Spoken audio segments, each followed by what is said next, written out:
तैयारी रउआ रही नहीं घरे रही बाहर में राजा को चाहे कुट के मेला घुमा दी सैया को चाहे कुट के मेला दिखा दी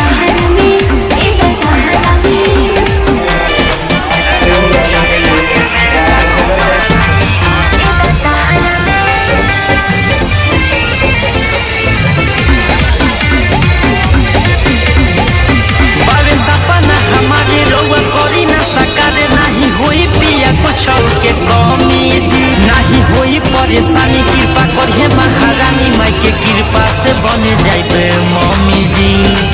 राजा चली ना बाबे सपना हमारे राजा करी ना सकाल पिया होई नहीं कुछ के कमी जी कृपा करिए महारानी नहीं होई परेशानी माई के कृपा से बन जाइबे मम्मी जी मानली ना में हरि के बतिया संगे घूमले जाई रतिया पिया घरे चली आए भिनु सहारा में राजा गोपाले गंज के मेला घुमा दी।